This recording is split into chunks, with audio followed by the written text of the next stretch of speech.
ओम नमो शिवाय। ओम नमो शिवाय। ओम नमो शिवाय। ओम नमो शिवाय। ओम नमो शिवाय।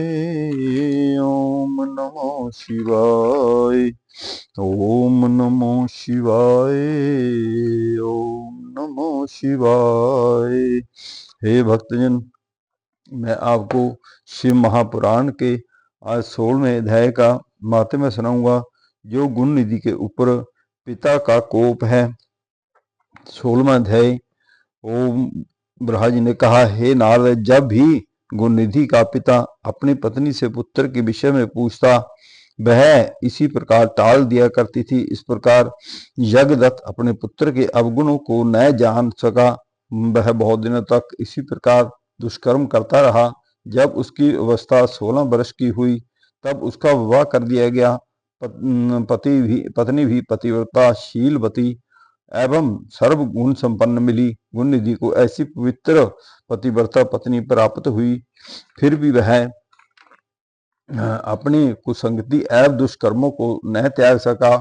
उसकी माता सदैव सुपदेश देती, भिन्न भिन्न प्रकार की कथाओं द्वारा उत्तम दृष्टांत देती और कहती, हे गुणनिधि, तुम्हारे हमारे एक मात्र पुत्र हो, इसलिए इन दुष्कर्मों को त्याग दो।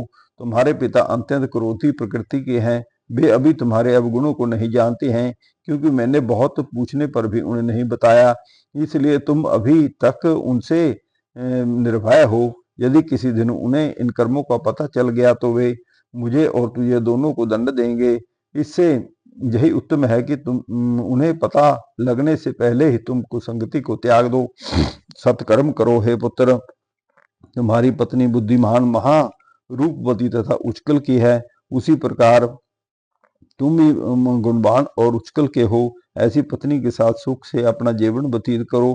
अपनी स्त्री का त्याग करना महापाप है। तुम पिता के धर्म पर चलो, नहीं तो सारा संसार तुमको बुरी दृष्टि से देखेगा। तुम मुझको तथा अपने पिता को क्यों लज्जित करते हो? तुम अन्य घरों के लड़कों को देखो, वे नित्य वेद पाठ करते हैं, और जब जहाँ के राजा को तुम्हारे अवगुणों के विषय में ज्ञात होगा, वे तुम्हारे पिता से अप्रसन्न होकर उसका मासिक शुल्क देना बंद कर देंगे। अभी तो लोग यह कहकर टाल देते हैं कि तुम यह अवगुण में कर्म लड़कपन के कारण करते हो, परंतु अवस्था बढ़ जाने पर सब लोग तुम पर हंसेंगे और व्यंग्यपूर्ण तानों से कहेंगे कि अब तुम्हारा कुल अति पवित्र हुआ।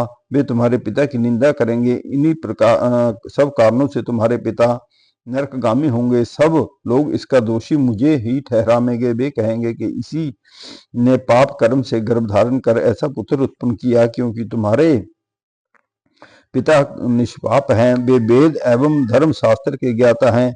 मैं भी अपने पति के सिवाय किसी पुरुष को नहीं जानती। निष्पाप होकर गृह कार्य में संलग्न रहती हूँ, परंतु यह सब भगवान की इच्छा है। मेरे गर्भ से तुम जैसा दुख देने वाला कुपुत्र उत्पन्न हुआ। इस प्रकार गुणनिधि की माता ने एक उपदेश देती, भिन्न भिन्न प्रकार से समझाती, परंतु गुणनिधि पर उसका कोई प्रभाव नहीं पड़ता था। ब्रह्मा जी बोले, हे नारद, गुणनिधि को यदि मेरे समान भी कोई गुरु मिलता, तो उस मूर्ख को मन में बुद्धि उत्पन्न न होती। गुणनिधि की माता उपदेश करते करते थक गई, परंतु गुणनिधि पर कोई प्रभाव नहीं पड़ा।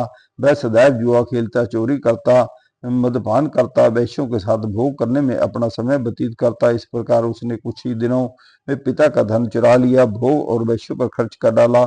इस प्रकार वह निर्धन हो गया। उसके पिता ने जितने बहुमूल्य रत्न एवं उत्तम वस्त्र अपनी विद्या के प्रभाव से राजा के यहाँ से प्राप्त किए थे, उनमें से कुछ भी शेष न बचा। तब एक दिन गुणनिधि ने अपने पिता को पूरी तरह निद्रा में लिप्त देखकर उसके हाथ में से अंगूठी उतार ली और उसको जुआरियों के साथ दांव पर लगा दिया है। जुआरियों ने उस अंगूठी को जीत लिया। एक दिन अकस्मात उसके पिता यज्ञदत्त ने उस अंगूठी को एक जुआरी के पास देखकर पहचान लिया। उन्होंने उस पुरुष को एकांत में ले जाकर पूछा, तुमने यह अंगूठी कहाँ से प्राप्त की? उस जुआरी ने उत्तर दिया, यह अंगूठी तथा इसी प्रकार की अनेक अंगूठे मेरे पिता के घर में हैं। जान पड़ता है कि पराया धन देखकर तुम ललचाते हो। भला तुमने ऐसी चतुराई किससे सीखी है? तब यज्ञदत्त ने क्रोधित होकर कहा, अब तुम हंसी छोड़कर छल आदि को त्याग कर अंगूठी के विषय में सत्य सत्य बताओ कि यह तुमने कहाँ से प्राप्त की है।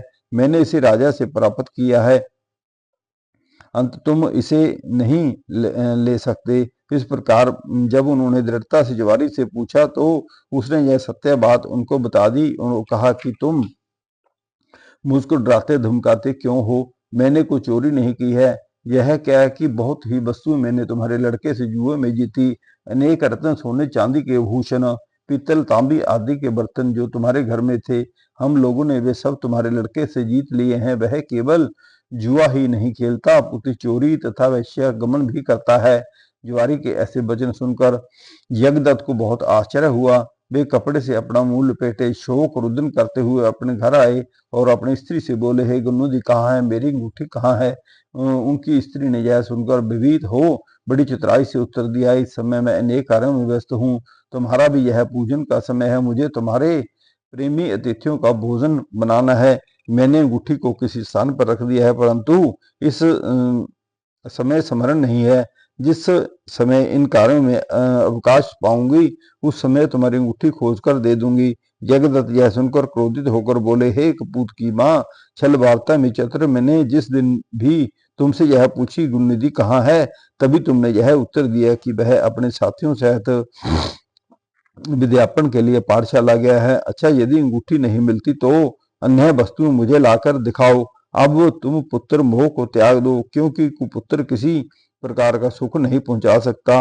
अब मेरी इच्छा बिना पुत्र के रहने की है। मुझे ऐसे संतान की आवश्यकता नहीं। अब तुमको यही उचित है कि हाथ में कुछ ऐब जल लेकर लड़के के नाम तिलक छोड़ो। जब तक मैं न यह न कर लूंगा कि तब तक भोजन ग्रहण न करूंगा। गुणनिधि की माता अपने स्वामी कैसे वचन सुनकर उनके चरणों पर गिर पड़ी, क्षमा प्रार्थना करने लगी। कुछ देर के पश्चात जगदत्त का क्रोध भी कम हो गया है। हे भक्तजन, मैंने आपको